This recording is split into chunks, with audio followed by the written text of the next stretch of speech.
سلامونه ستړي مو شئ د شمشاد تلویزیون قدرمنو لیدونکو سهار مو نیکمرغه هیله ده تاسې ټول به راته روغ او سلامته اوسئ. یو ښکلی او ګلورینه سهار به مو د خپلو کورنیو تر څنګ راپیل کړی وي. روڼ سهار خپرونه هم په ژوندۍ بڼه پیل شوه. هیله ده زموږ سهارنۍ 2 ساعته خپرونه راسره تاسې تر پایه وګورئ. خپرونه کې بېلابېلې برخې لرو چې د موضوعاتو اړوند به راسره مېلمانه په خپرونه کې هم وي. مختلف موضوعاتو ته مو په خپرونه کې ځای ورکړی. کولی شئ تاسې راسره تر پایه لیدونکي اوسیږئ او که موضوعات چې د نن ورځې لپاره موږ ټاکلي ستاسې لپاره او ستاسې پر ژوند مسله کې مثبت اثر ولري او ستاسې لپاره ګټور تمام شي. موږ سره کولی شئ دا چې لومړنۍ برخه د خپرونې ستاسې لپاره ځانګړې شوې ده اړیکه نیولی شئ په 010 611 611 شمېره ستاسې لپاره ده. کولی شئ راسره هغه ستونزې چې په سیمه کې لرئ انتقاد او پیشنهاد وي تماس په نیولو سره له موږ سره یې شریکولی شئ. دې تر څنګ که په موضوع باندې راسره غواړئ چې بحث ولرئ خبرې وکړئ هم کولی شئ خپل نظر او همداشان کومې تجربې چې د موضوع اړوند تاسې په خپل ژوند کې ولرئ وړاندې کولی شئ. تر ډېره هڅه او کوشش کوئ راسره برخه چې کله اخلئ تلویزیونونو غږونه خاموشه وساتئ تر څو ستاسې غږ موږ ته انعکاس ونه کړي، غږ مو په صحي توګه واورو او اړ نه شو چې ستاسې اړیکه موږ د ناسم موقعیت له امله درپرې کړو یا هم ستاسې اړیکه په خپله درپرې شي. هڅه له مخکې نه کوئ چې کله برخه اخلئ پوره چمتووالی او آمادګي باید ولرئ. دا چې نن د اونۍ وروستۍ ورځ هم ده، امید دا ده چې تاسې ټولو باندې د اونۍ ټولې ورځې په خوښۍ سره پای ته رسېدلې وي او تر دا مهال دا چې نن وروستۍ ورځ ده رسمیاتو او سبا ته به خیره د جمعې مبارکه ورځ وي او رخصتي به وي عمومي. نو دا په دې خاطر چې تاسې هغه یوه ورځ چې زموږ او ستاسې لپاره یعنې د ټولو لپاره یوه ورځ په اونۍ کې رخصتي وي، که چېرته مثلا د چکر لپاره ځئ، تفریح کوئ، د خپل کورنۍ سره پاتې کیږئ او یا هم د کورنۍ د غړو سره یو ځای ته تاسې ورځئ، نو کولی شئ چې د جمعې د ورځ څخه تاسې ښه استفاده وکړئ او نه ګټه واخلئ. د دې تر څنګ دا چې د اونۍ تر دا مهال ورځې په تاسې باندې تېرې شوي دي، کوم اهداف مو و، کومه هیلې مو درلودلې، هیله دا ده چې خپلو اهدافو او هیلو ته رسېدلي اوسیږئ. راګرځو اړیکې ته هم وخت ورکوو. بلې السلام علیکم. اړیکه مو راسره وصل ده، مهرباني. بله سلام علیکم، صبح شما بخیر. وعلیکم السلام، بخیر اخلی سحر ده نیکمرغه. ژوندی و مننه. مصطفی محمدی هستم از ولایت قندهار به تماس شدم. ډیره ښه ده مصطفی ته هرکلی وایم قندهار نه بخیر اخلی، مهرباني وکړه. کومه ستونزه مو راوړې یا نه موضوع اړوند غږیږي راسره خپل نظر شریک کړئ. دستگاه بخیر سلامت باشی. اگه بدمت موضوع برنامه تان چی است؟ سمه ده، موضوع مو نن ټاکلې ده ژر قضاوت کول او بدې پایلې څه کیدای شي. مثلا یو موضوع پیدا کیږي موږ د یو چا په اړه باندې دا چې موږ هغه وڅېړو، څېړنه وکړو، ژر قضاوت کړو، دغه ژر پرېکړه کول څه بدې پایلې لري؟ انتخاب کرده قضاوت کردن یعنی از یک شخص دوست خود که یعنی پیش از خود قضاوت میکنه، یعنی که بعد دوتا از خود قضاوت تیز میکنه. ما باید هیچ وقت زود قضاوت نکنه. واقعا که قضاوت کردن هم یک چیزی که واقعا که اگر شخص زود قضاوت کنه واقعا که تمام کارهایش چیز خوب پیش نمیره. چی بهتر که ما زود در یک دوست خود در قوم خود زود قضاوت نکنیم تا که همیشه وقت ما شخص از خود زود قضاوت نکنیم بهتر است. و اگه اجازه تان باشه یک مشکلی هم دارم. مننه، مهرباني مشکلی از ستونزه مو اورو. سلامت باشید. ستونزه ما نمیکس ما کمی بعد در امی ولایت قندهار کمک میشه، اما متاسفانه که اونا که دارا را بدونا میشه کمک، اونا که نداره بدونا کمک نمیشه. و یک خواهش که دارم شما امراه مسئولین صحبت کنه یک قسمت کمک میشه با اونا که کم داره بدونا کمک نمیشه، اونا که داره بدونا زیاد کمک میشه. چی قسمت میره شما همراه محصولینتان شریک سازید بسیار خوب میشه. اگر نه چند بار اینجا میشه کمک میشه، اونا که داره بدنا کمک، اونا که غریب بدنا کمک نمیشه. سمه ده، مننه چې برخه دې واخیسته. ستاسې ستونزه موږ له ځان سره نوټ کړه. ژوندي اوسئ. مننه، د الله په امان. پاتې ورځې نیکمرغه او ښې چارې ولرئ. کور مو ودان او مننه له ده ورور چې برخه یې واخیسته. د ترڅنګ خپل نظر یې هم شریک او کومه ستونزه چې ده یې درلودله خیریه بنسټونو او همداشان هغه کومکي اداره چې له دوی سره کومک کوي اړینې مرستې دوی ته رسوي هغه برخه کې ستونزه درلوده. که چېرته موږ په خپرونو کې میلمانه درلوده حتما دغه ستاسې ستونزې ورسره شریکو او د دې ترڅنګ که د خپرونې په دغه برخو کې له موږ سره مسؤلین میلمه وي نو حتما دغه ستاسې ستونزې ته موږ رسیدګي کوو او دغه ستونزه ستاسې ورسره شریکو تر څو د دې ځوابونه وړاندې شي او تاسې ترلاسه کړئ. تر ډېره هڅه او کوشش کوئ دا چې ژمی هم راغی له خیره سهار مهال او دغه ماسخوتن یا ماښام مهال ډېر زیات یخ وي. هڅه او کوشش کوئ دغه خپلو کوچنیانو ته ډېر زیات پام کوئ. په دا ډول موسم کې هڅه ډېره تر دې کوئ چې مایعات یا هم اوبه لرونکي خواړه زیات پخوئ، اماده کوئ، چمتو کوئ په کور کې او خپلو ماشومانو او یا هم کورنیو سره نوشیجان کوئ. ستاسو صحت لپاره هم ښه وي، ژر به نه ناروغه کیږئ. که چېرته مثلا د ژمي موسم اوسیږي او موږ سخت خواړه خورو او یا هم هغه خواړه چې شوروا یا خوروا به ورته وایي مکړې اوسیږي هغې کې غوړي هم زیات وي، بیا نو زموږ لپاره د ستوني د سینې تکلیف او د زکام سره زر مخ کولی شي. زکام خو بیا که موږ بدپریزي وکړو یخې اوبه وڅښو همداشان د ماسک څخه استفاده ونه کړو په یخني موسم کې موږ د اتاق څخه باندې زیات ګرځو او یا هم د اتاق نه بیرون تر څو چې لمر نه وي ختلی موږ زیات کار وکړو د کور نو لرې به نه وي چې موږ د په ناروغیو باندې اخته شو خصوصا بیا په زکام باندې راګرځو اړیکې ته وخت ورکوو بلې السلام علیکم مون احترامات ګل جانې تا ته تخنیکي همکارانو ته چې د ښایسته برنامې ټولو اورېدونکو ته سلام د پنجشنبې ورځ هم په خیر ډېره زیاته مننه ته هم په خیر راغلې خپرونې ته ګړندی صاحب ستاسې ورځ ښه ده شکر آباد او خوشحاله اوسې ګل جانې کور ودان راځئ راسره په موضوع غواړئ نظر شریک او یا نه کومه ستونزه مو راوړئ موضوع راته ووایه چې د موضوع مو نن ټاکلې ده ژر قضاوت کول کومې بدې پایلې لري وای نشم خوږیان ژر قضاوت کول کومې بدې پایلې لري مثلا موږ په غصه کې د غصې په حالت کې یو چا سره د تاوتریخوالي په حالت کې موږ یوه پریکړه یا یو لوی تصمیم نیسو وروسته پرې پښیمانه اوسو کومې بدې پایلې لري دغه د غصې په حالت کې یا ژر تصمیم نیونه خوږیانې موږ او تاسې باید ډېر تکتیک واوسو په هر حالته د زندګۍ کې یعنې دغه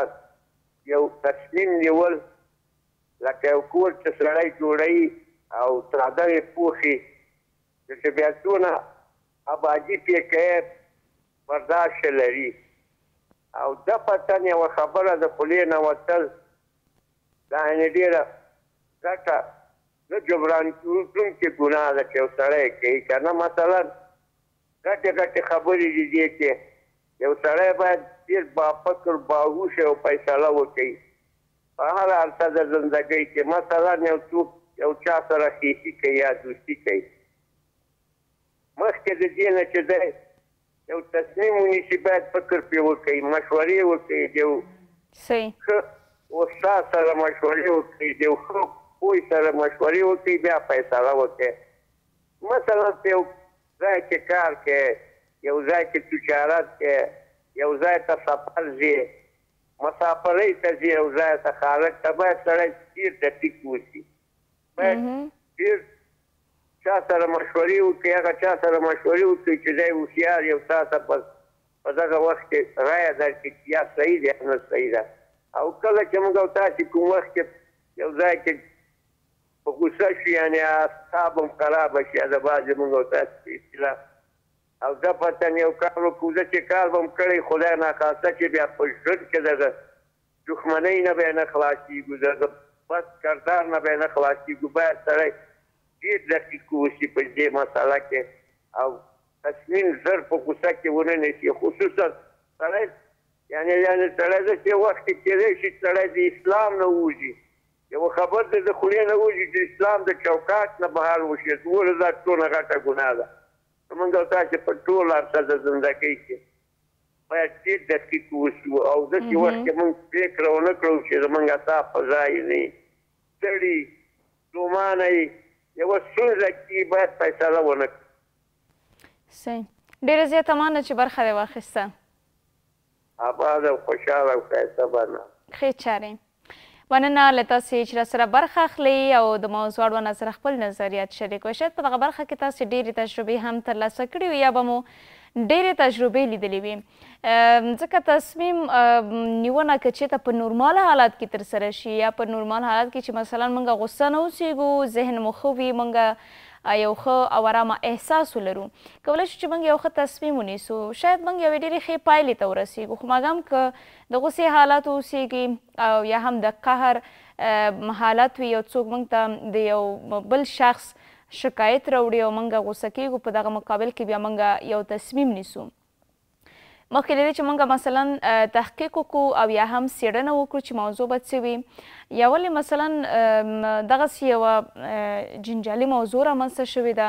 موږ هر څه ژر مخکې له دې چې موږ د هغه موضوع وڅېړو موږ یو ژر تصمیم نیونه کوو یعنې دلته یو تصمیم نیسو چې یا د مثلا د هماغه شخص پر وړاندې وي چې اړیکه ورسره مکمل موږ له منځه ویسو او یا هم داسې یو تصمیم وي چې بیخي زموږ څخه هغه فرد یا مقابل شخص ګوښه شي او یا هم زموږ د نظر نه لرې وي نو په همدې خاطر باندې هڅه او کوشش کول پکار دی که هر کله تاسې غواړئ یو تصمیم ونیسئ مخکې له دې چې تاسې یوه پرېکړه وکړئ د خپل کورنۍ سره مشوره وکړئ د دې تر څنګ هغه دوستان چې تاسو ته نږدې وي د هغوی سره مشوره وکړئ او یا هم که چېرته خپل کورنۍ او یا دوستانو ته اولیت نه ورکوئ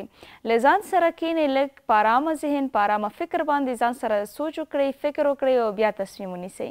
ځکه ځینې وخت د دې نه علاوه چې موږ د په غوسې کې یو تصمیم نیسو په نورو مسایلو کې نور داسې مسایل هم شته دی که چېرته مثلا موږ په د ژوند یو تصمیم نیسو یو څوک د ژوند لپاره موږ انتخابو یا همسفر به ورته ووایم یا د ژوند ملګري یا ملګری به ورته ووایم په دغه حالاتو کې هم دقت کول ډېر زیات ضروري دی خصوصا د کورنۍ د مشرانو سره د خپل د دوستانو سره مشوره کول په دغه برخه کې نیک نظریات اخیستل کوم نظر چې مثلا بیا مثبت او ښه وي موږ کولی شو په هماغه اساس باندې بیا پرېکړه وکړو هغه پرېکړه په ټوله کې په مشورې سره موږ کولی شو چې ښې پایلې هم ولري او ویخلو د دې تر څنګ که چېرته بیا په خپل سر باندې ژر موږ یو قضاوت کوو شاید منفي اثرات هم ولري او ځینې ستونزې موږ دپاره هم پیدا کړي بیرته راګرځو موږ سره پاتې شئ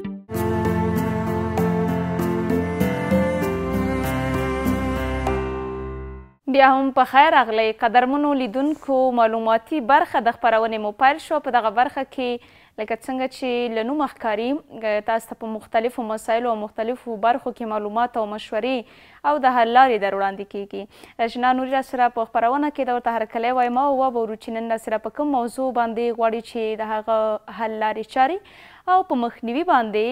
وغږیږي او معلومات شریک کړي خیر اخلی سحر د نیک برکت سلام سولا صبح بخیر و یک سلام بر بیننده های عزیز امید است که جور صحتمند باشین و صبحتان به خوشی آغاز کرده باشین زیاته مننه هیله ده هم یو ښه سهار پیل کړی وي راځئ نن راسره په کوم موضوع باندې غواړئ چې معلومات او لارښوونې شریکې کړئ سولا جان همه دوستا کوشش از این میکنه یا در صدد از این میباشن که در زندگیشان در کار بارشان چی کار بار تجارتی باشه چی کار بار یعنی شخصی باشه یا در خانه هر آن کاری که باشه در صدد از این میباشن که موفق شوند در مو اهدافشان کارشان امروز ما هم برشان چندین موارد را البته جاگزین کردیم در ارتباط به می موفقیت چطور میتونه یک شخص در زندگیش موفق باشه و یا راه رسیدن به موفقیت کدام نکات باید در نظر بگیریم تا اینکه به موفقیت برسیم ډیره ښه موضوع ده موفقیت در زندگی چگونه به دست میاد سمه ده وبورو څه غواړې معلومات شریک کړئ خب در قدم نخست مو چند موارد را که گفتم باید از اینا را در نظر بگیریم وقتی که شما دوستا این نکات باید از دقت کنین وقتی که همین نکات در نظر گرفتین ما مطمئن هستم که حتما به قله‌های موفقیت انشالله که پا مگذارین و قدم مگذارین خب پس امید است که اما تو ریموت تلویزیون در دستایتان و چینل تغییر نتین و مطمئن که امی نکات بشنوین انشالله که شما هم اراده از این میکنین که گام بگذارین به سوی موفقیت. خب در قدم نخست برنامه ریزی خوب یعنی چی؟ برنامه ریزی وقتی که شما داشته باشین در یک کارتان، در یک پلانتان، انشالله که در هیچ کار شما ناکام نمیمانین. پس چی خوب است که یعنی موفقیت میتونیم بگوییم که پایه و اساس موفقیت امی سعی و تلاش یا تعیین برنامه ریزی است. یعنی در هر کار کوشش کنین دوستای عزیز یک برنامه ریزی خاص داشته باشین. برای موفقیت در زندگی باید ذهنیت مثبت داشته باشیم. ذهنیت ثابت مثبت یعنی چی؟ ذهنیت مثبت ثابت یعنی وقتی که میخواین اراده یک کار کنین، یعنی یک کار میخواین انجام بدین، در قدم نخست اگر شما ذهنیت مثبت به خود اختیار کنین در او کار موفق هستین. و در صورتی که شما ذهنیتتان فرق کنه و ذهنیت های البته یا گام های منفی را به خود اختیار بدین و به سوی گام های منفی برین، پس نه الله پاک شما را کمک میکنه و نه با مو پلانتان شما کامیاب میشین. یعنی پس چی خوب است که همیشه کوشش کنین که تنها به خاطر موفقیت کار نه، بلکه در تمام جریان زندگی روزمریتان، حتی در بین اعضای فامیل، دوستا، اقاربتان کوشش کنین که ذهنیت مثبت داشته باشین. یعنی یک کار را که شما میبینین تا که سر از اون موضوع خوب غور نکردین و فکر نکردین، هیچ وقت در مورد از او فکر منفی نکنین. پس چی خوب است که ذهنیتتان با مفکوره های مثبت جاگزین کنین. اهداف خود را اولویت بندی کنیم. وقتی که ما فعالیت های را میخواهیم که انجام بدیم، در قدم نخست اونا را باید استیپ با استیپ، یعنی بگویم مثلا اینی کار در ابتدا انجام بدیم، می کار بعد می قسم، یعنی اولویت بندی با کار ما یا اهداف ما. وقتی که ما یک اولویت بندی خوب داشته باشیم، کارمون پس نمیمانه و امو کارم به ثمر میرسه. اهداف خوب خود تعیین کنیم. یعنی از قبل وقتی که هر آن خواست رویاه در ذهنتان میگرده و یا در قلبتان خطور میکنه، باید از قبل امو اهدافتان تعیین شده باشه. به خاطر که وقتی میگه یک کار را که انجام میدی تو اهداف نداشته باشی، این فکر کو که یعنی تو زندگیت بدون کدام یعنی اصلا مثمر نمی باشه، یعنی فایده خدا یا مفاد خدا نداره بر خود. یعنی چون تو اهدافت تعیین نکردی، فقط تو روان هستی دم یک کار انجام میدی ولی اهداف تعیین نیست. سلامتی جسمانی خود را حفظ کنین. یعنی وقتی هر کار را که انجام میتین در قدم نخست به صحتتان توجه کنین. وقتی که میگن صحت است که ثروت است، وقتی که تو صحت و سلامتی درست داشته باشی، پس میتونی که یعنی بسیاری از کارها را انجام بدی. نه تنها به خاطر راه موفقیت گام برداری، بلکه بسیاری از کارهای را با وجود که خودت صحت کامل داری، با صحتمندی کامل تو میتونی که کارها را به پایان برسانی. یا مثال دا ورکولی شو چې مثلا سهار مهال موږ له خوبه پاڅېږو یا ویښېږو پر انرژي نه اوسو او خپل هغه روغتیا ته جدي پاملرنه ونه کړو، خپل صحت په قصه کې نه اوسو، تاسې باوري اوسئ که هغه ورځ بیخي په موږ باندې هیڅ ښه نه تېرېږي. یعنې داسې یو احساس کوو چې موږ ډېر خسته یو، د نارامۍ احساس لرو، غواړو چې هیڅ باید موږ فعالیتونه دغه ورځ کې چې موږ تعین کړي وي یا یې لرو ترسره یې نه کړو. او که چېرته مثلا موږ د پر انرژي اوسېږو، سهار چای مو نوشجان کړی وي، مثبت فکر باندې ویښ شوي اوسېږو، ذهن مو هم ارامه وي، نو لرې به نه وي چې هغه ورځ هم ښه تېره شي. بالکل همین قسم است سوله جان. به خاطر که وقت ما در ابتدا گفتم وقت صحتمند باشیم ما میتونیم که هر کار را انجام بدیم، به خاطر که چون صحت و سلامتی ما حفظ است. یعنی توجه به صحتتون حتما داشته باشین دوستای عزیز. در فکر ازی باشین که والا ما باید به اهداف خود برسیم ولی به وجودتان توجه نکنین. نه خیر، گفته اول صحت، دوم امو اهداف یا امو پلان که شما داریم. برای رسیدن به موفقیت در زندگی چی باید کرد؟ یعنی باید از چی کار را که انجام بدیم؟ این مراحل را که بر شما گفتم. پس مرحله دومش باید ثابت قدم باشیم. ثابت قدم به چی معنی؟ یعنی از قبل وقتی که شما میخواین که یک کار را انجام بدین، باید از قبل، یعنی یک شب قبل از اینکه شما میخواین که به یک جای برین یا به مو کارتان پیش ببرین، از قبل کوشش کنین که یک برنامه‌ریزی خوب داشته باشین و از قبل ترسیم کنین که چی باید فردا انجام بدین. بالکل. بله. و موضوع بعدی که میخوایم بر شما بگویم که عادات خوب را در خود پرورش بدیم. یعنی در قدم نخست صحت، عادات، اخلاق و امو کرکتر را که شما میخواین داشته باشین. وقتی که شما صحت کامل داشته باشین، کرکتر خوب داشته باشین، در پالش چی خوب است که یک اخلاق نیک هم داشته باشین. وقتی که میخوایی به یک گام موفقیت برسی و یا به قله‌های موفقیت برسی، اخلاق نیکوی خود هیچ وقت فراموش نکن. به خاطر اخلاق است که امو کرکتر است که تو را میتونه در یک جای برسونه. پس هر قدر که خودت یک ذهنیت بالا داشته باشی، یک دانش بسیار بالا داشته باشی، شاید هیچ به کار بیایه، ولی یعنی روابط اجتماعی خوب نمی داشته باشی. به خاطر چی؟ که به خاطر خوی عاداتت خوب بر خود پرورش ندادی. پس چی خوب است که شما هم عادات اخلاق نیکو رو به خود پرورش بدی و مو خلق نیکو داشته باشی. بالکل. بله. از مقایسه خودتان البته با دیگران کوشش کنین که یعنی جلوگیری کنیم. به خاطر چی؟ چیزی که خودت هستی امو رو با مردم شوکو و یا نشان بدی. به خاطر که آنچه که تو در وجودت داری او را بر مردم نشان بده، نه که تو میخوایی از یک نفر یا از یک شخص دیگه تقلید کنی. این را براتون میگم دوستا، تقلید یعنی میتونین که البته از بزرگا کنین، البته از کسانی که دانشمندای ماستن، رؤسای بزرگ است، البته که اونا مثلا کدام راههایی را پیمودن تا اینکه به قله‌های موفقیت رسیدن. ولی از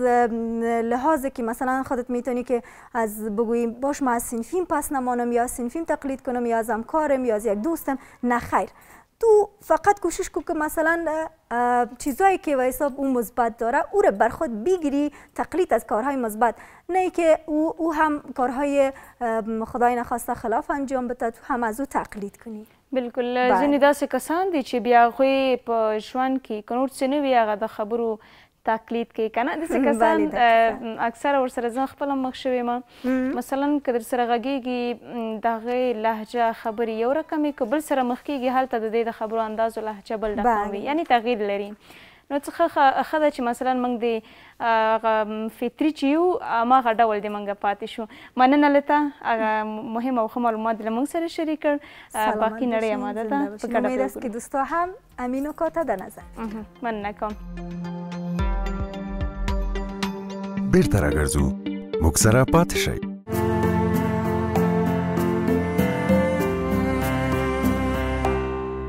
قدرمنو لیدونکو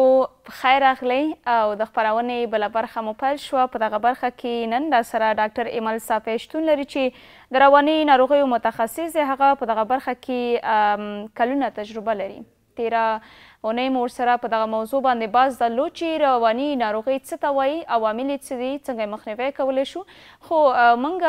د وخت د کمښت له امله فقط دا واورید چې رواني ناروغۍ څه ته وایي او څه ده.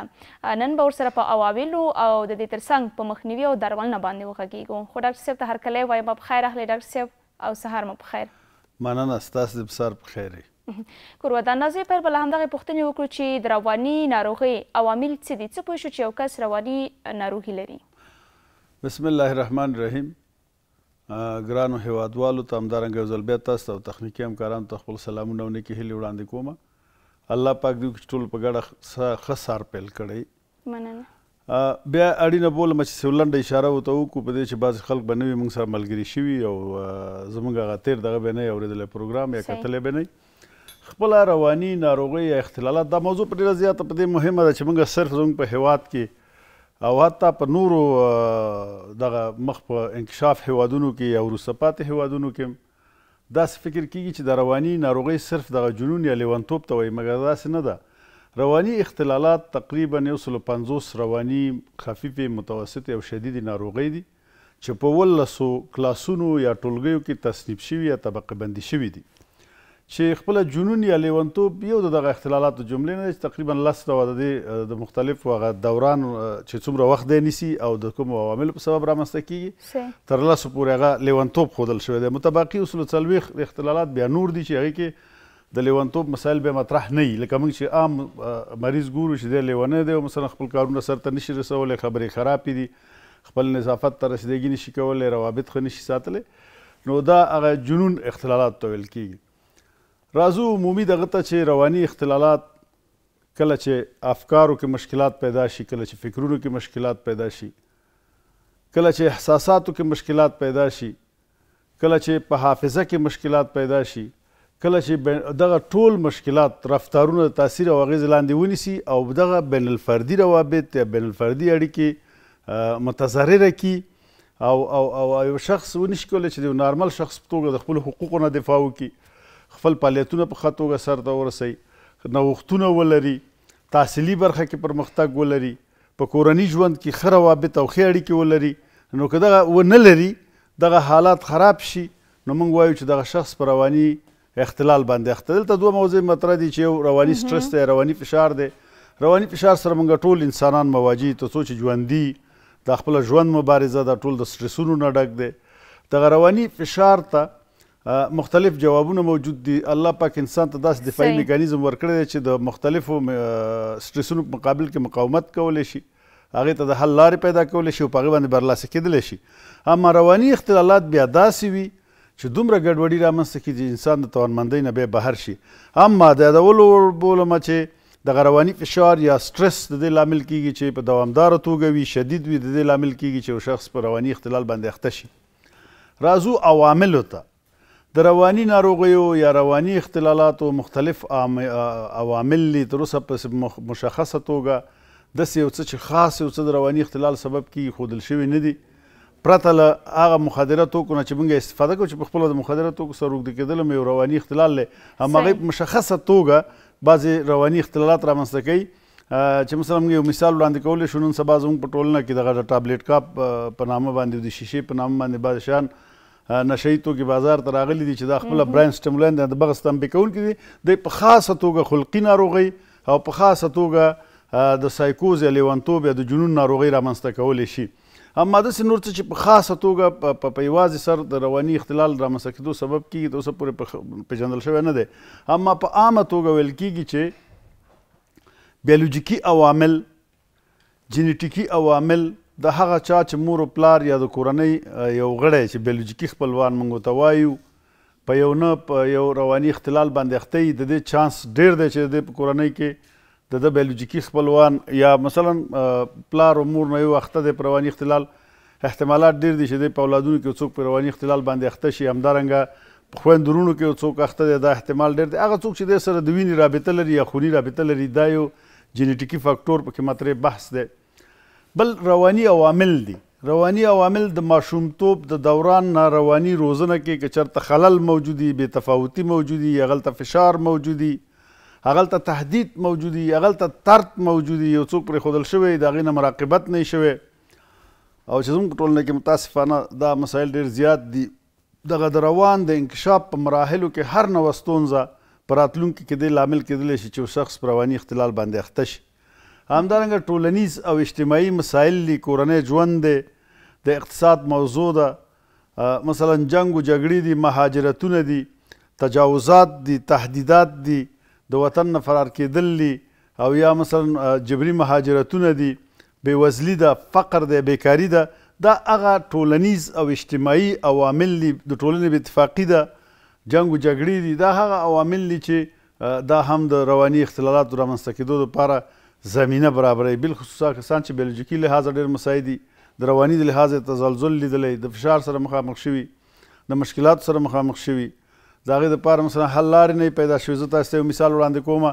زموږ په هېواد کې متاسفانه 45 کلنه جګړه چې زه همیشه وایم چې دا د نورو خواو نه تپل شوې جګړه ده. افغانان سوله غوښتونکي خلک دی، جنګ غوښتونکي خلک نه دی. متاسفانه زموږ هېواد یې ویران کړ، په کنډوالو یې بدل کړ، جبري مهاجرتونه یې رامنځته کړل، خلکو خپل ایزان د لاسه ورکړه، د کورنۍ غړي یې د لاسه ورکړه، وظایف یې د لاسه ورکړه، مال و حال یې د لاسه ورکړه، حتی فزیکي تهدید شو، رواني تهدید شو. نو دغه ټول هغه مسایل دي چې داسې کور به نه وي چې په هغې کې مثلا یو څوک د کورنۍ غړی د لاسه نه وي ورکړی. نو دغه ټول هغه عوامل دي چې د رواني فشار یا رواني ضربې ته شرایط مساعدوي. یعنې د افغانستان خلک تقریبا که زه 99 سلنه ادعا وکړم چې د رواني تراوما یا رواني ضربې یا PTSD چې ورته وایي، پاست تراوماتیک سټرس ډیزاردر، د وخت نه د وخت په اوږدو کې ورسره مواجه شوي دي، یا د خپله تهدید شوی دی، یا د کورنۍ غړی د لاسه ورکړی تهدید شوی، یا څوک مخکې په فجیع شکل وژل شوی دی. دا یعنې مختلف عوامل دي، خو زموږ په هیواد کې دغه عامل چې ما مخکې عرض وکړه چې د جنګ و جګړو مسله ده، دغه اجتماعي عوامل ډېر لوی بود پکې لري. بعضې فرهنګي او کلتوري فشارونه دي چې د پخوا زمانو نه مثلا پاتې شوي دي، د خلکو جبري او کار ته هڅول چې هغه د هغه په میل او د هغه په غوښتنې باندې نه وي. بعضې مثلا اقتصادي فشارونه چې په کورنیو باندې واردېږي، د کورنۍ په غړو باندې خصوصا هغه نجونې چې نوې واده کېږي هغه هلته د نورو کورونو د خواو نه چې هلته دی نوې ورځي د یو قسم فشار لاندې ساتل کېږي او بالاخره د اجسمنټ ډسارډر چې د تطابق اختلال ورته وایي په هغې د اخته کېدو چانس په دغه نجونو کې ډېر زیات وي، ځکه دی نوې هغه کور ته ورغلي د هغې ماحول او محیط سره بلده نه وي او هلته تقاضا دا وي چې هر څه زموږ باید ومنل شي او د ټولو تابع باید واوسي، چې دا د سنن کمې تجربه هم نه لري او هغلته د یو جدي فشار سره مخامخ کېږي چې د جوور خفګان د نښو نښانو او همدارنګه د اضطرابي ناروغیو د نښې نښانو سره او یا همدارنګه د سلوک یا د کانډکټ چې موږ ورته وایو یا د سلوک نښې نښانو سره دی مخامخ کېدلی شي او که په لنډ مهال کې تداوي نشي کېدی شي جوړ خفګان یا ډپریشن ته لاړ شي. یعنې که موږ په عواملو باندې خبرې وکړو زموږ زیات عوامل ټولنیز مسایل ډېر مطرح دي او په دویم قدم کې رواني مسایل دي او په دریم قدم کې بیولوژیکي عوامل دي چې دا یو بل سره لاس ورکوي او یو شخص په رواني اختلال باندې اخته کېدی. دا هم راته ډاکټر صاحب چې فزیکي فعالیتونه د رواني ناروغیو په مخنیوي کې څومره مرسته کوي؟ خیر موږ خو په هغه دغه درملنه او یا دا دی چې مثلا په پیشګیري باندې بغږیږو، خو ښه خبره دا ده چې یار سړی باید سپورت وکړي. سپورت یا ورزش یا فزیکي فعالیتونه نه یوازې چې رواني مشکلاتو دپاره مداوا ده یا تداوي ده، لکه زه تاسو ته یو مثال ویم، هغه څوک چې په جوور خفګان یا ډپریشن یا د اضطرابي ناروغیو په یو نوع باندې اخته د که هغې سپورت وکړي، ورزش وکړي، یو ډول مواد دي په وجود کې الله پاک انسان ته یوه تحفه ورکړې ده چې د اندورفین او انفلین په نامه باندې یادېږي، د هغې د راپالېدو سبب کېږي، د هغې د زیاتېدو سبب کېږي. هغوی مستقیما په مغز کې نیورو ټرانسمیټرز دي چې هغه نورې کیمیکل مواد دي کیمیاوي چې د انسان رواني، فزیکي او عصبي فعالیتونه تنظیموي. د هغې د زیاتوالي سبب کېږي کوم چې په جوور خفګان یا ډپریشن او همدارنګه په اضطرابي ناروغیو کې راکمیږي، د دغه سپورت واسطه باندې هغه لیول پورته ځي او په نتیجه کې کلینیکي ښه والی یا بهبودي رامنځته کېږي. یعنې سپورت هم جسمي او فزیکي فعالیتونه او سپورت تاسې ویلې هم د جسمي ناروغیو د مخنیوي دپاره یو ډېر لوی یو څه دي چې د الله د خوا نه مثلا انسان ته په فکري توګه ورکول شوي چې ته باید منډې وکړې، ته باید سپورت وکړې، ته باید انرژي مصرف کړې، انرژي چې څومره اخلي د هغې په اندازه باندې باید ته مصارف ولرې. بل دغه خوښي انسان ته ورکوي. ما چې کوم موادو نومونه واخیستل د اندورفین او انفلین، دا په خپله انسان ته خوشحالي او خوښي ورکوي، یو انرژي ورته نور هم اضافه کوي. نو دا سپورت او فزیکي فعالیت خالي د فایدې نه دی. هغه څوک چې بیا رواني تکلیف لري یا د رواني تکلیف سره مخ دي، د هغې مخنیوی څنګه کیدی شي؟ یعنې درملنې څه ده؟ بلې، یو د مخنیوي برخه ده، یو د درملنې برخه ده. مخنیوي کې خو زه ټول وایم د یو ماشوم د روزنې د انکشاف مراحل باید ډېر په ترتیب سره چې بیا په راتلونکو خپرونو کې د روزنې د انکشاف مراحلو باندې بحث کوو. پخوا زمانو کې هم موږ پرې بحث کړی دی. دا مور و پلار دا مکلفیت یوازې نه لري چې ماشوم ته ډوډۍ اماده کړي او جامې اماده کړي او جسمي روزنه یې وکړي، فزیکي روزنې ته هم ډېر زیات، رواني روزنې ته هم ډېر زیات اړتیا ده. ځکه ما مخکې ویلي دي چې روان دی چې جسم رهبري کوي. که زموږ روان جوړي، جسم به د روغتیا په طرف باندې ځي او روغ کارونه به سرته رسوي، خلاقیت به لري، لاسته راوړنې به لري، پرمختګ به لري، ښه روابط به په ټولنه کې وي او یو سالم شخص به ټولنې ته وړاندې کېږي او ټولنه به په مخ وړي. که د روان د انکشاف مراحلو ته داسې توجه وشي چې بې تفاوتي هم د ماشوم په مقابل کې ونشي او همدارنګه افراطي یا جدي فشار او تهدید سره مواجه نشي او افراطي مینه متور نه کړل شي، یعنې یو بین البیني حالت دغه شي، هم مینه ورته ورکړل شي په خپل اندازه باندې، هم د هغه نه حمایه وشي او هم هغه د سختو سره عادت شي. په نتیجه کې دا ماشوم د رواني لحاظه پختوالي ته به رسیږي او دغه د انکشاف مراحلو کې چې مشکل نه وي نو امکانات بیا ډېر کم وي چې وروسته څوک په رواني اختلال باندې اخته شي. بل کورنۍ تاوتریخوالی دی، کورنۍ ستونزې دي. موږ باید د خپلې کورنۍ ستونزې ډېر معمولي موضوعات دي خو موږ دومره لوی کړو، خصوصا د ښځې او د خاوند ترمنځ او یا د کورنۍ د نورو غړو ترمنځ چې هغه بالاخره لفظي جنګ او حتی فزیکي جنګ ته متاسفانه وځي، دی د ماشومان مخکې سر ته ونه رسېږي او حتی د لویانو ترمنځ باید یو تفاهم موجود وي. بل رواني ټولنیز فشارونه دي. ټولنیز فشارونو په مقابل کې مشترکه توګه باید جواب ورکړي چې د کورنۍ غړي، دوستان، ملګري یو بل سره خپلې ستونزې شریکې کړي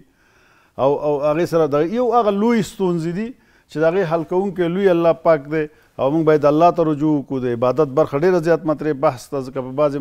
مسایلو کې چې موږ عبادت کوو، الله ته رجوع کوو، زموږ ته سکون راځي، رواني د لحاظه، د فزیکي د لحاظه، د فکري د لحاظه، نو ډېر ستونزې د هغې په واسطه باندې حل کېدلی شي. یعنې دا ټول مسایل هم کورنۍ ته توجه، هم بین الفردي روابط او هم د عبادت برخه، هم سپورت برخه، دغه ټول هغه مسایل دي چې د رواني اختلالاتو تر ډېره بریده پورې مخنیوی کولی شي. کله چې موږ درملنې ته راځو، په درملنه کې هم همدغه برخې شاملې دي. ستونزې ته رسېدل او ستونزو ته د حل لارې پیدا کول. اول دغه رواني سټریسونو ته د حل لارې باید پیدا شي. په دې معنا کې څوک د یو مشکل یا ستونزې سره مواجه، هغه باید یوازې ځان سره ونه ساتي، د کورنۍ د غړو سره، د مشرانو سره شریک کړي، ځکه هغوی په دې اړوند باندې کافي تجربې لري او مشابه ستریسونه یې تېر کړي دي او ته همدغه شان ستریسونه یې تېر کړي دي، رواني فشارونه، هغې ته د حل لارې معلومې وي. او بعضې داسې وي چې موږ د ذهني ډول باندې د بعضې مشکل سره مواجه وړې موضوع ته ډېر زیات ارزښت ورکوو، هغه ځان ته زیاته غټه جوړو. نو په دې صورت کې بیا د ډاکټرانو سره مشوره وشي، د ارواپوهانو سره مشوره وشي. که چېرته موږ رواني فشار یا ستونزه حل نشو کړلی، باید ډاکټرانو او روانشناسانو ته چې په دغه برخه کې تخصص لري مراجعه ورته وکړو. مننه ډاکټر صاحب، ډېره زیاته چې له موږ سره په خپرونه کې مو ګډون وکړ. تاسې نه مننه. بیرته راګرځو، موږ سره پاتې شئ.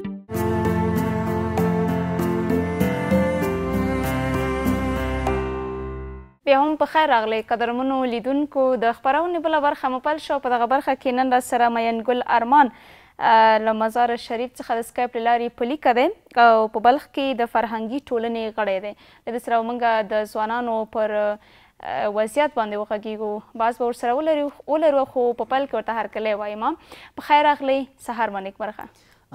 ډیره زیاته مننه له تاسو او ستاسو د شمشاد تلویزیون ټولو اورېدونکو څخه چې همدا مهال موږ اوري او څاري مو. مننه کوم. ارمان صاحب، راځئ پیل به له همدغې پوښتنې وکړو چې په بلخ کې د ځوانانو حالت څه دی؟ په عموم کې به ووایم د افغانستان په سطحه او یا په بلخ ولایت کې اوسني حالات چې دي، د ځوانانو دپاره که څه هم ستونزې مخته پرتې دي، خو بیا هم د حل لارې ورته لټول کیږي او دې تر څنګ اوس ښه روان دي د تیر په پرتله. لکه نو هغه که به اقتصادي اړخي، هغه که درته وښیم فرهنګي اړخي، کلتوري اړخي، نو اوس الحمدلله لږ څه ښه شوي دي. د ځوانانو لکه څنګه چې تا په خبرو کې یاده وکړله، ستونزې زیاتې دي. د ځوانانو مبارزه د ستونزو او مشکلاتو سره څومره مهمه ده؟ د دې په تړاو به درته دومره ووایم چې په افغانستان کې د افغانستان د نورو هیوادونو په پرتله لکه همدا ضعیفترینه لامل همدغه کیدلی شي چې ځوانان داسې سخته مبارزه نشي کولی او دې ته خپلې ډډې نشي لګولی چې ښه مبارزه وکړي او دې تر څنګ خپل ژوند په خپله کامیاب کړي. نو په اوسني شرایط یا د اوسنی وخت درته وښایم، ځوانان هم ښه شوي دي، د تر څنګ په خپلو فعالیتونو باندې لکه خپلو فعالیتونو ته یې مخه کړې ده، کارونه کوي، کاروبار لري ځان ته. نو دولت هم ورته په پوره توګه د کار زمینې مساعده کړي تر کومه حده چې دولت په وسه کې دي. نو تر دغه حده درته وښایم چې ښه روان دي او مبارزه یې هم د ستایلو وړ ده. مننه. د کاري زمینو خبره مو کړه، کومې کاري زمینې برابرې شوي دي؟ په عموم کې به درته ووایم لکه د کار او ټولنیزو چارو وزارت درته وښایم، یا همدغسې کومې پروژې چې پلي کوي یا عملي کوي ولایتونو ته توزیع کیږي. لکه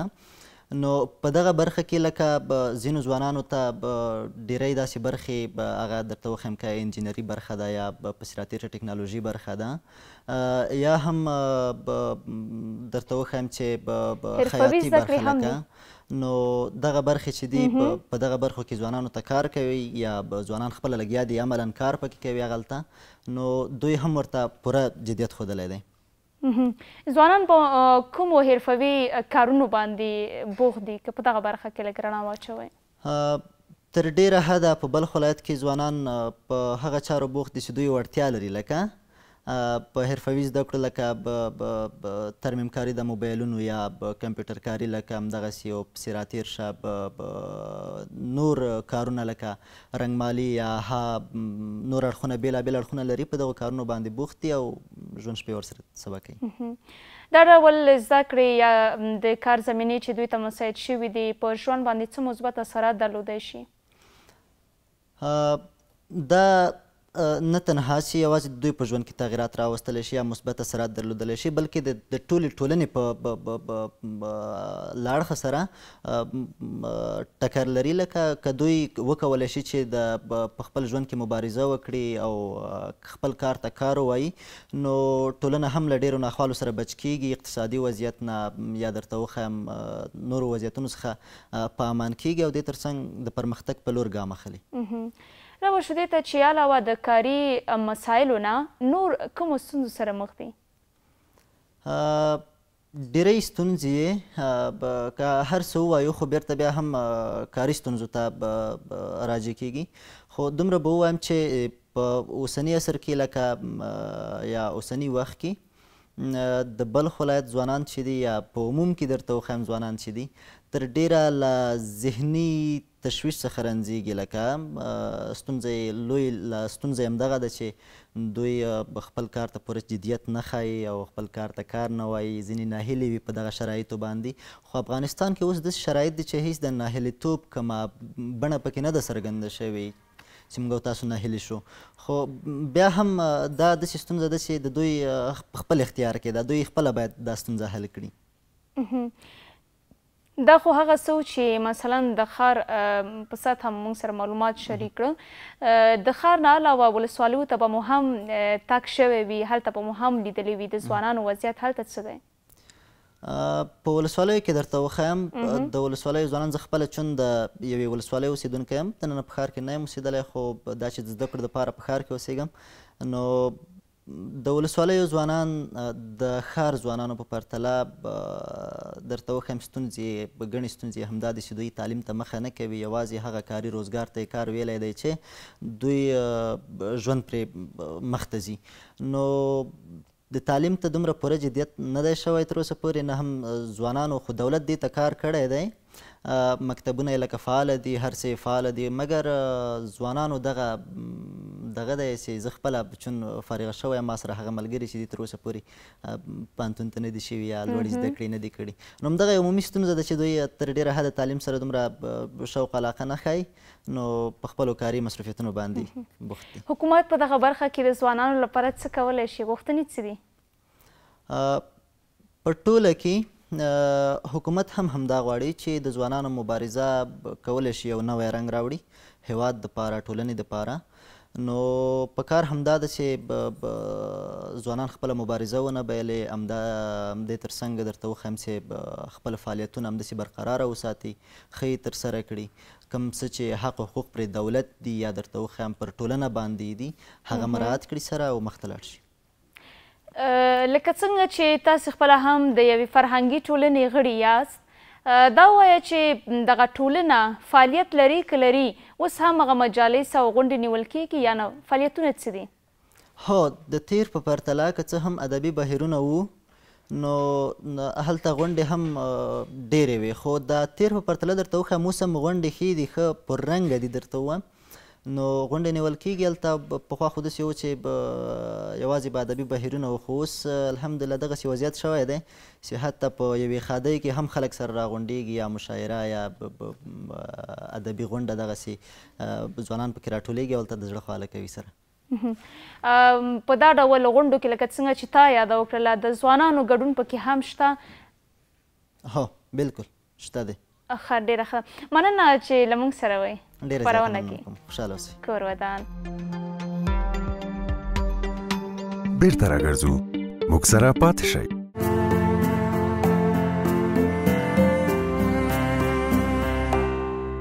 ښه راغلی د قدرمنو لیدونکو د خپرونې بله برخه مو پیل شوه په دغه برخه کې را سره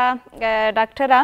راهیلا سالار سګزۍ ده چې داخله ناروغیو معالجه د الټراساونډ متخصصه. نن به ورسره په خپرونه کې په یوه ډېره مهمه موضوع باندې بحث او خبرې ولرو. موضوع مو نن ټاکلې ده چوره کېدل څه ته وایي، خصوصا په امیندوارو مېرمنو کې ولې دغه ستونزه پیدا کېږي، که پیدا شي د حل لارې څه دي، ورسره به بحث ولرو. خو ورته هرکلی وایم. په خیر راغلی ډاکټر صاحبې، سهار دې بخیر. مننه، خیر دې نصیب شه، ستاسې دې هم سهار په خیر وي. سلامونه نیکې وړاندې کوم د شمشاد نړیوال تلویزیون ټول کاري ګروپ مشرتابه او تاسې ته لیدونکو ته. خدای دې وکړي چې تاسې هم یو ښه سهار پیل کړی وي. ډېره زیاته مننه. راځئ پیل به له همدغې پوښتنې وکړو چې چوره کېدل څه ته وایي. بسم الله الرحمن الرحیم. چوره کېدل یا هرنیا عموما په ټولو کسانو کې کولی شي چې منځته راسي، هم په نارینهوو کښې، هم په ښځینهوو کې، هم په ځوانانو کې، هم په سپین ږیرو کې، هم په ماشومانو کې، هم په جنیټیکي شکل چې یو ماشوم پیدا سي او بیا وروسته چوره وي. نو دا په ټولو کې زیات منځته راځي، خو په خاصه توګه په حامله ښځو کې یا امیدواره ښځو کې یا وروسته تر ولادتونو یا هغه ښځې چې ډېر ولادتونه کوي، نو په دې کې بیخي ډېر زیات دی. او بیا په نارینهوو کښې که راځو د عمر په زیاتوالي سره چې هغه نارینه چې زیات عمر لري او یا یې عمر زیات وي او یا هم عضلي ستونزه او مشکلات لري یا درانه او شاکه کارونه کوي، نو په هغه کښې ډېر منځته راځي. خو په ماشومانو کې عموما جنیټیکي موضوع ده. دا یو داسې حالت دی چې کله دغه نس یا خېټه یا ابډومینل وال چې دی، د دې کې یو داسې دغه کوم عضلات چې دی، الله پاک دغه د انسان بدن داسې پیدا کړی دی چې هر غړی الله پاک په هغه خپل ځای کې داسې ثابت ساتلی دی چې په هغه خپل ځای کې دی، یو پردې په واسطه پوښل سوی دی. مثلا که دا اوس راځو ابډومینل ته یا مثلا خېټې ته یا هم د نس ته، دا الله پاک داسې کړی چې په یو پردې په واسطه باندې یا د عضلاتو په واسطه باندې شحمیاتو انساجو په واسطه باندې دا پوښل سوی ده او ثابت دی. که موږ ګرځو، که موږ ولاړېږو، که موږ کښېنو، که څوک پرې وځي، که هر وضعیت ته انسان خپل ځان ته ورکوي. خو ولې دغه د خېټې یا ابډومینل دغه کوم داخلي محتویات چې دي دا ثابت دي، ځکه دا الله پاک همدغسې ثابت یو پرده ورته جوړه کړې ده چې په دې پرده کې دوی ثابت دي او په هغه خپل ځای کې حرکت نه کوي. اوس مثلا که چېرته د یو انسان په خېټه کې کلمې دي، داخلي پښتورګي دي، دغه کوم محتویات چې دي، دا که چېرته یو انسان یا ولاړېدلی دا به پورته او کښته کېدلی یا یو اړخ بل اړخ باندې اوښتلی یا کوم نور فعالیتونه کولی، د انسان په تغییر سره دا هم باید تغییر یې کولی دی، یو ځای نه بل ځای ته یو رقم ته. خو الله پاک یې دا داسې جوړ کړی دی چې دا د پردې په واسطه باندې پوښلی دی او په خپل ځای کې ثابت دی. خو بیا دلته د انسانانو د بې پروایي په وجه باندې، د انسانانو د بې توجهي په وجه باندې، د ځینې انفیکشن او انتاناتو میکروبونو حاملګۍ په وجه باندې یا ځینې نورو ستونزو په واسطه باندې چې دغه د ابډومینل وال چې دی یا دغه د نس دیوال چې دی چې دا شحمیات عضلات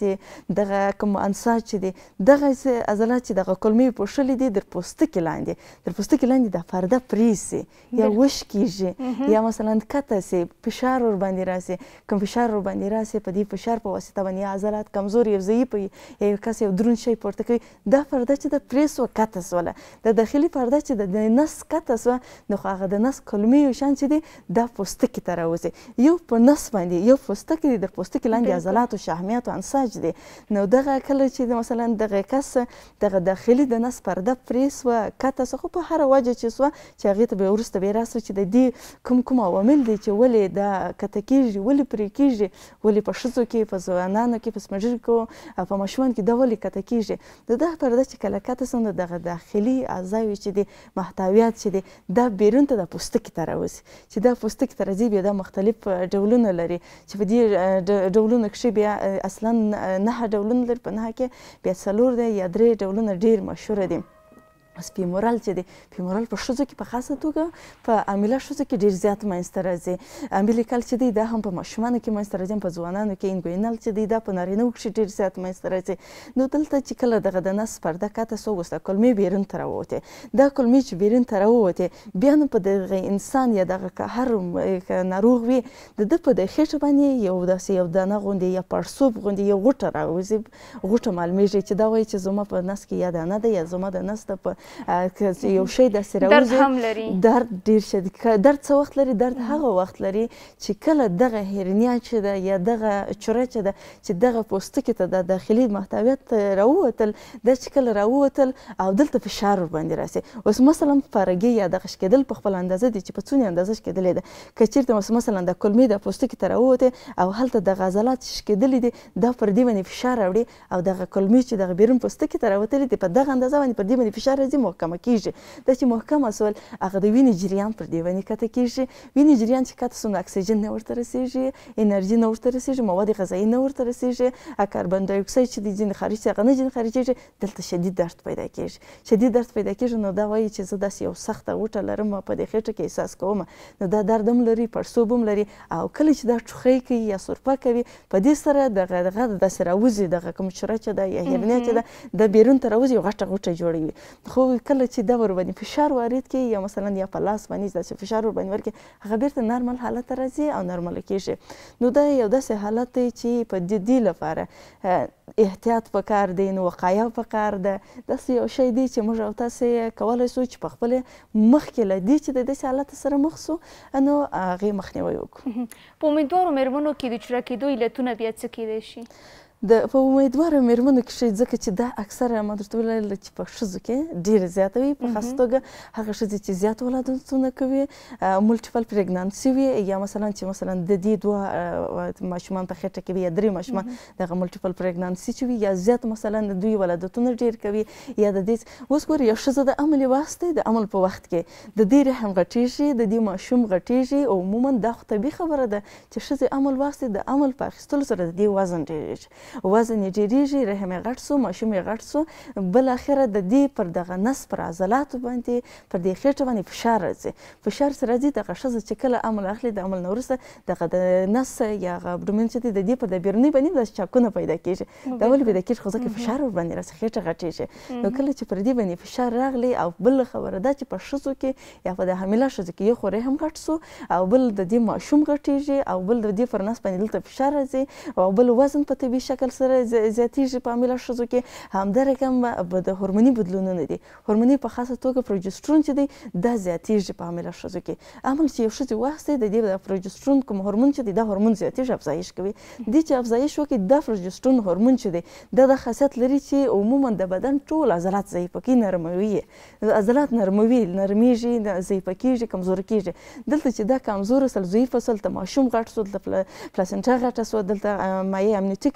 زیات سوله دلته د ښځې پر خېټه باندې نورې کمزوري ضعیفي لري یا ښځه یا مخکې هرنیا درلوده یا مخکې مثلا ډېر زیات ولادتونه کړي دي دې عضلات ضعیفه سوي دي یا عموما ښځه کمزورې د کمخونه د نورې ستونزې لري یا مثلا دې په خېټه کې کوم عملیات کړی دی چې مثلا هغه به یا جبي یا مثلا دغه تریخی چې ورته وایي یا به د جبي عملیات کړی وي یا به د معدې عملیات کړی وي یا به د یعنې یا جګر عملیات کړی وي یا به سیزاریانونه ډېر کړي وي سیزاریانونه به کړي وي یا به یو بل عملیات کړی وي یا به اپنډکس عملیات کړی وي یا به د پښتورګو عملیات کړی وي په دغه وخت کې به د دې عضلات هم ضعیف یا به شکره ناروغي لري هغه ښځې چې شکره ناروغي لري که هغه نارینه دي که ښځینه دي شکره ناروغي چې لري شکرې ناروغي بیا دغه یو خاصیت لري چې کله یو زخم وي یو زخم چې هغه کس شکره لري نو هغه زخم هغه انسا چې دی هغه ژر نه جوړېږي ژر نه جوړېږي ځکه چې مثلا که یو عملیات کړی وي مخکې چې ما یادونه وکړه چې دغه عملیاتونه یې کړي وي او دلته د شکره ولري نو هغه زخم ژر نه جوړېږي او دا په دې وخت کې عمل واخلي د دې هغه زخم هم په صحیح توګه نه دی جوړ شوی د دې شکره هم نه ده کنټرول شوی دا په دې وخت کې عمل واخلي عمل یې واخلي عمل ماشوم غټېږي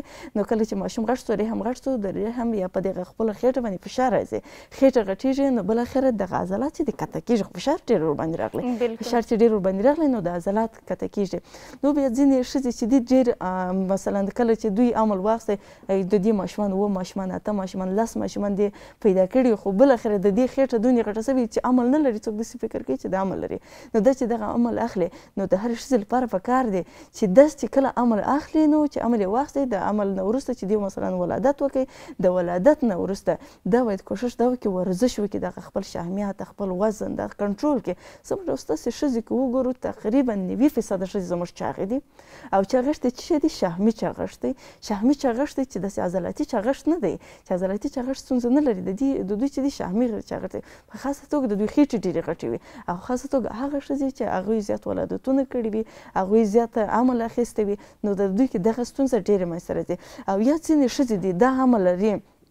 دا تنفسي ستونزې لري تنفسي ستونزې لري نو ډېرې زیاته ټوخېږي څومره چې دا ټوخېږي د دې پر خېټه باندې فشار راځي د دې پر نس باندې فشار راځي ټوخی کوي د دې ټوخی دوامداره دی دلته خدایي د دې خېټه غټه ده عمل دی اخیستی د دې په خېټه کې ماشوم دی انسان دی د دې خوا نه دا ټوخېږي ټوخ ډېر زیات کوي دغه تنفسي ستونزې چې دي په عموما په ژمي په موسم کښې دا اوس چې ژمي موسم را روان دی په دا وخت کې ښځې زیات وخت دغه ستونزو سره به ټوبرکلوز لري یا بلو تنفسي ستونزو او مشکل لري نو دا به ټوخېږي دوامداره ټوخی لري دا چې هر څومره ټوخېږي د دې پر خېټه باندې فشار راځي د دې خېټه د دې سبب کېدلی سي چې په دې کې هرنیا او یا هم دغه چوره کېدل په دې کښې منځته راځي او بل ځینې ښځې داسې دي چې د دغه ښځې ځینې نورې ستونزې نور مشکلات لري او په عموما که زه درته وایم اوس په افغانستان کې بدبختانه سیزارین دونې ډېر سوی دي سیزارین دونې ډېر سوی دي چې ډاکټران یې د شوق او د خپلې زده کړې دپاره د خپل ځان د آموزش لپاره د دې لپاره چې دوی دغه نوي تریني ډاکټران وي دوی زده کړه کوي هم که یو سټاجر وي یا ډاکټر دوی چې زده کړه کوي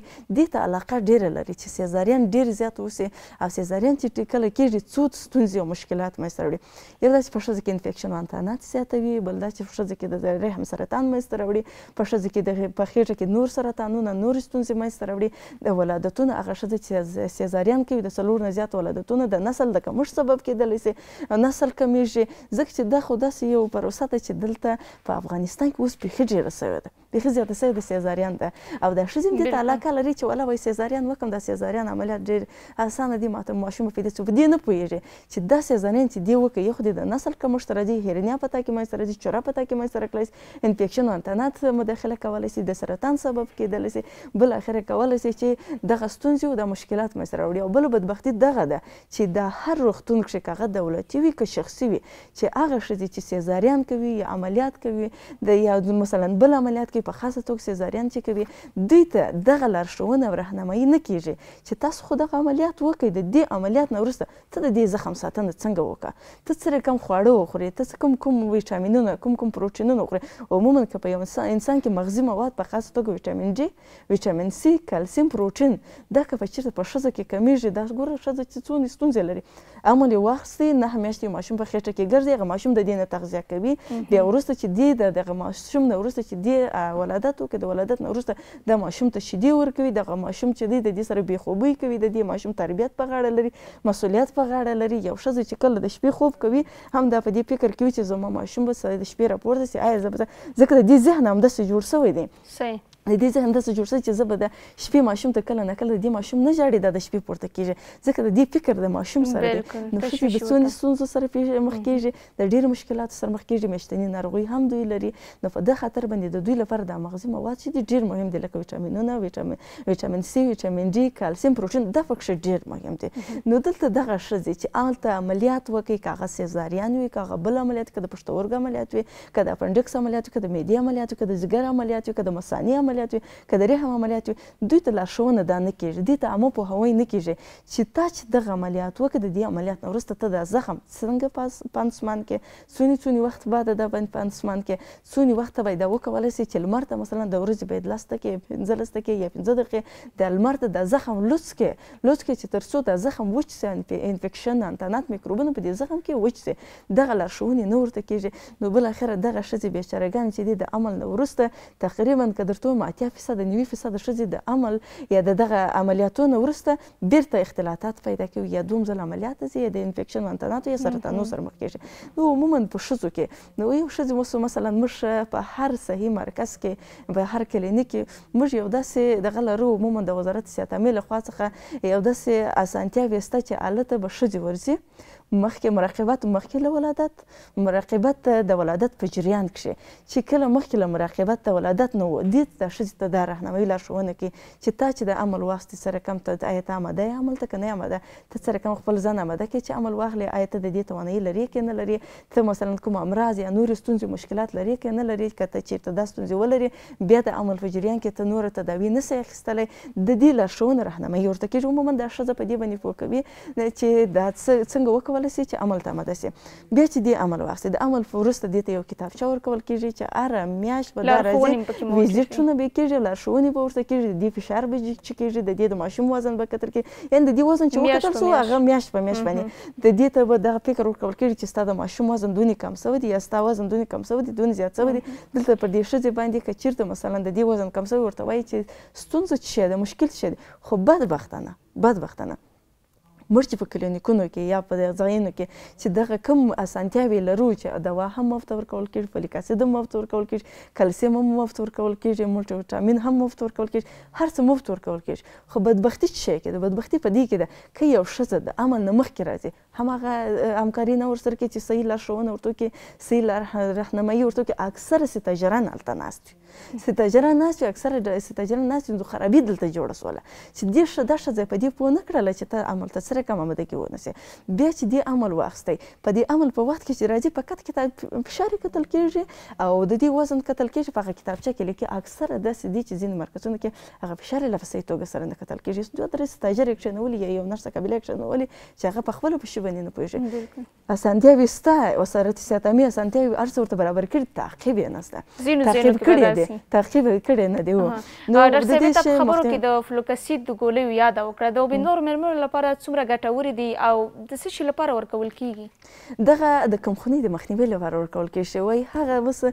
داسې ویل سوي نړیوال سازمان ویلی دی چې یا مثلا ځینې پوهانو ویلي دی چې کله چې یو نجلۍ ځوانه یې دا ودیږي د واده کې یا په توفت په دې واده کې دې ته فولیک اسید ورکړه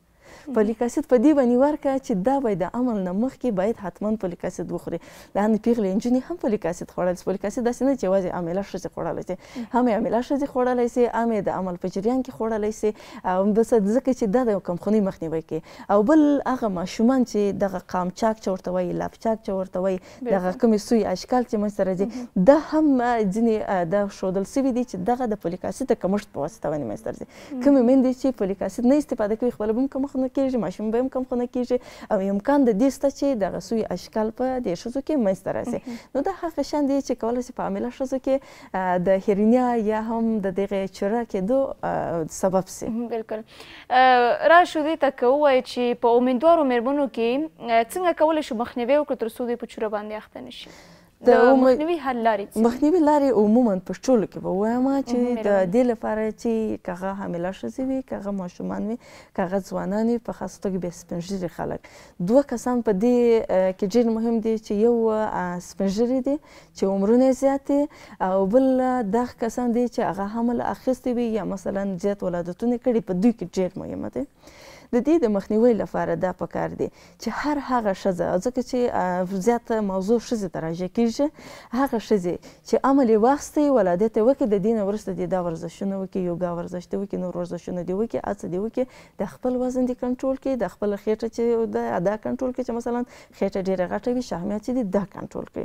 دا د ښځو لپاره ډېر مهم ده که چېرته یو څوک قبضیت لري که هغه نارینه دي که ښځینه دي که ماشومان دي د قبضیت مخنیوی دې وکړي فایبرونه دې ډېر استفاده کړي ځکه قبضیت هم د دې سبب کېږي چې په خېټه کې دغه پړسوب منځته راسي بالاخره دغه قبضیت کې زور وهل چې دی دغه که هغه ځوانان وي که سپین ږیري که ښځې وي زور وهل چې دی دا هم د دې سبب کېدلی سي چې چوره منځته راوړي نو د قبضیت سرطان ناروغۍ فکر کوم د هغې باعث هم کېدای شي د دوامداره قبضیت چې څوک ولري د دوامداره قبضیت چې دی ډېرې ستونزې منځته راوړي د بواسیر سبب کېدلی سي د فشار سبب کېدلی سي د چوره کېدو سبب کېدلی سي دوامداره قبضیت چې دی د انفیکشن د انتاناتو په کولمو کې د دې سبب کېدلی سي چې کله انفیکشن انتاناتو میکروبونه منځته راغلل یا مثلا دا اوس ګوره زه تاته یو مثال درکړم تاسو ډېر ښه خبرې ته متوجه سوست مثلا یو کس دی په دغه باندې اخته سو په هرنیا باندې اخته سو په هرنیا باندې اخته سو د څه سبب یې قبضیت و سبب قبضیت یې د په هرنیا باندې اخته سو یا په بواسیر باندې اخته سو یا په فشار باندې اخته سو فشار منځته راغلی دلته څه شی سو د دې مثلا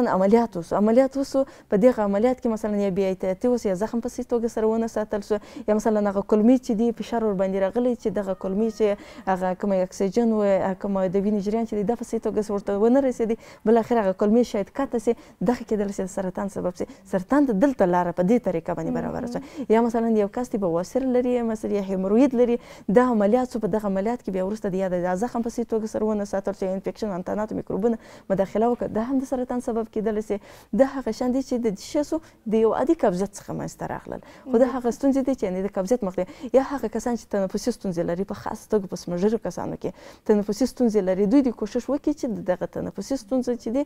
دغه تداوي په وخت باندې وکړي دا دوامداره نه کړي لکه توبرکلوز یا نورې ستونزې دي چې هغه ټوخی زیات لري ټوخی یا ځینې کسان چې دي مثلا عضلات یې کمزوري دي ضعیفه دي کمزوري دي هسې د دوی داسې وکړي چې یا ورزشونه وکړي یا هغه مواد او هغه خوراکي استفاده وکړي چې د دوی عضلات قوي اوسېږي که هغه حامله ښځې دي که هغه د زیات عمر کسان دي که د دوی عضلات چې قوي کله چې عضله قوي او که پر عضله هر څومره فشار راځي هغه عضله نه کته کېږي نو بل د اوبو ډېر څښل اوبه زیات څښل هم د قبضیت مخنیوی کولی شي هم د خپل د پښتورګو لپاره ګټه لري هم د نور انفیکشن انتاناتو د پاکولو لپاره ډېره ګټه لري هم د وینې لپاره ګټه لري هم د پوستکي لپاره ګټه لري اکثره وخت چې دی اوبو ته زیات توجه نه کېږي یا ځینې کسان دي په یو ځای کې کار کوي که هغه حامله ښځې دي داسې د حامله ښځې هم ځینې ځایونو کې دي چې هغه دفتري کارونه لري دوی ډېر ولاړ وي یا ډېرې ولاړه چې د حامله ښځو لپاره چې دوی ډېرې زیاتې ولاړ وي پر دې باندې ډېر فشار راځي یا ډېرې ناستې وي هم پر دې باندې فشار راځي ډېره ناسته هم فشار ورباندې راوړي ډېره ولاړه هم پر دې باندې فشار راوړي نو کوشش دې وکړي نه دې ډېرې ولاړې وي نه دې ډېره ناسته وي او ځینې کسان فزیکي فعالیتونه نه لري هیڅ فزیکي فعالیتونه نه لري ورزشونه نه کوي هغه که چېرته مثلا د زیات عمر کسان دي که ځوانان دي که حامله ښځې دي په عمل کې فقط یوګا ورزش کولی شي ولې د عمل نه وروسته خو کولی شي د عمل نه مخکې خو کولی شي چې دوی کولی شي چې دغه د دوی ورزشونه فعالیتونه د دې سبب کېدلی شي چې د دوی بدن او وزن نرمال وساتل شي چې بدن وزن دې نرمال وساتل شو نو هیڅ ستونزې سره به نه مخ کېږي نو دا هغه شان دي اوس مثلا که چېرته یو حامله ښځه وي دا هرنیا لري یا دا چوره لري موږ نسو کولی چې د عمل په وخت کې چې په هغه توګه وخت چې بندښت موجود نه وي یا خطر موجود نه وي دې مداخله نسو کولی ځکه دې خېټه کې ماشوم دی نه مداخله جراحي مداخله نسو کولی ځکه اکثر د دې تداوي چې د جراحي ده ولې ښه دا ده چې مخکې له دې چې په دې چوره باندې یا په دې هرنیا باندې یا په بواسیر باندې یو څوک اخته سي نو مخکې له مخکې دې مخنیوی وکړي د مخنیوي لپاره همدغه لارښوونې دي مغذي مواد فرق لکه ویټامین سی ویټامین ډي کلسیم پروټینونه ځینې نور منرالونه شحمیات د بدن چې دي دا مواد پوره کول دا مواد د دې سبب کېدلی سي چې د څه وسي د دې بدن قوي واوسي او تر ټولو ښه خبره چې د دفاعي سیستم دی دفاعي سیستم د ماشومتوب نه شروع کېږي که ماشومان دي که ځوانان دي که سپین ږیري دي زموږ ستاسې اکثره سپین ږیري چې دي یا د زیات عمر کسان چې دي دا په مختلفو ناروغیو باندې اخته کېږي که تنفسي ناروغۍ باندې اخته کېږي هم د دفاعي سیستم ستونزه ده او که په نورو ناروغیو باندې اخته کېږي انفیکشن انتاناتو میکروبونو باندې اخته کېږي هم د دې څه ستونزه سو دفاعي سیستم ستونزه سو اوس مثلا انفیکشن انتانات ځینې د په بدن کې داسې انفیکشن یا انتانات میکروبونه دي چې هغه مرضي دي خو بدن ته چې داخل سو د بدن دفاعي سیستم قوي دی هغه له منځه وړي مننه درسوي مننه چې راسره په خپرونه کې مو ګډون وکړ مننه ستاسو څخه خوشحاله اوسئ بیرته راګرځو موږ سره پاتې شئ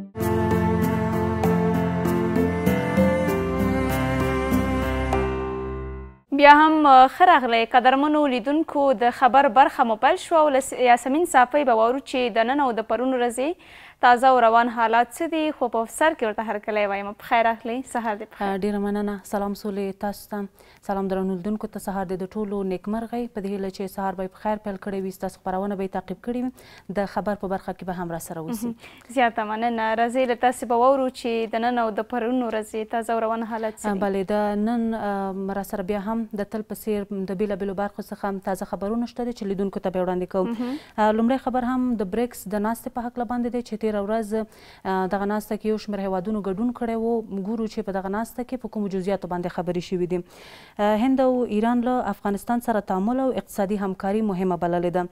د دواړو هیوادونو مشرانو د بریکس ناستې په څنډه کې چې د اتصال لپاره چابهار بندر پر ارزښت د بحث ترڅنګ له افغانستان سره د اقتصادي او سیاسي همکاریو دوام د سیمه ییز ثبات لپاره مهمه بللې ده بل خوا کارپوهان چې په یاده ناسته کې سرپرست حکومت د استازي حضور مهم بولي وایي چې د سیمه ییز اتصال لپاره له سیمې سره د سره د افغانستان تعامل پراختیا اړینه ده. نو سولې د بریکس ناسته ویل شوي وه چې 3 ورځې به دوام کوي. دا یو اقتصادي فورم دی چې